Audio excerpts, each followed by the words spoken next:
In 1980, while on a research program during medical school at Yale, a mysterious illness landed me in the hospital in London, where I was doing a student clerkship. I was weak, achy, and so low in energy it felt like I was going to die. They did every test possible, but never came up with a diagnosis.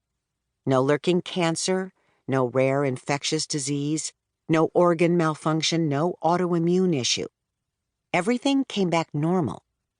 At one point, I realized that some visiting residents were probing my sense of humor to evaluate whether or not I belonged in a psych ward. They concluded I didn't. After 10 days, I was released and returned to the United States for my 4th year of medical school.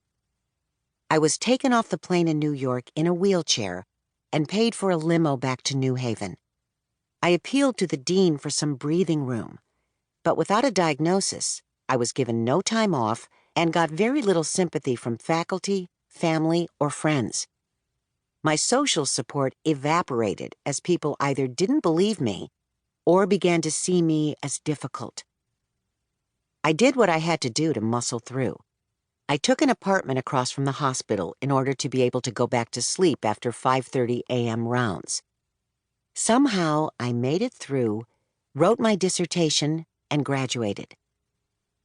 During surgical and internal medicine rounds, I watched doctors and doctors in training stride across hospital rooms at 6 a.m., lifting up gowns to begin their examinations without even saying hello to the human beings in the bed. They didn't engage. They didn't ask questions, not even, "How are you today?" And they didn't seem to hear anyone but other doctors.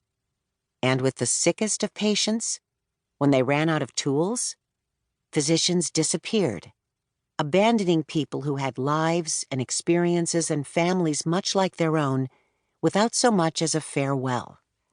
They left that to the nurses. Fresh off my own experience in London, I really knew what that felt like for patients. It's why I decided to go into psychiatry. I refused to be involved in any specialty in which I wouldn't have time to listen.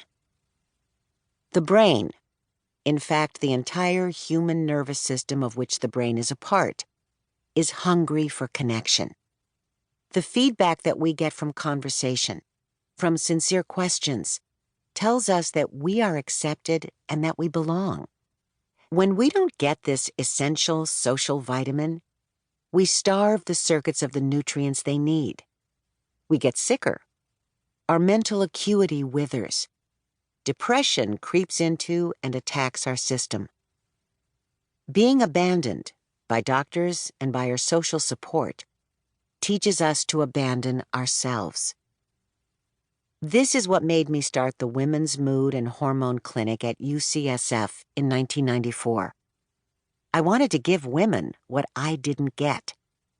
And when I worked with women as they shifted out of the reproductive phase of life and into uncertain territory, I wanted to know the answers to the questions, how are you feeling?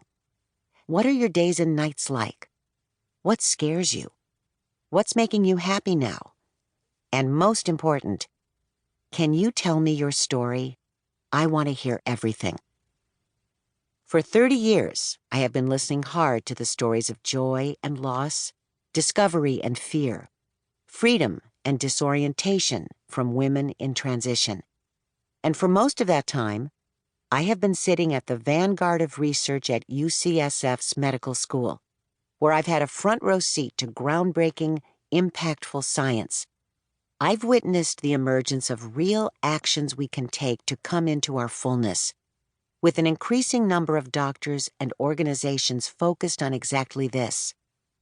I wish they were emerging faster, but the more we know, the more we ask for, the more medicine will respond with what we need.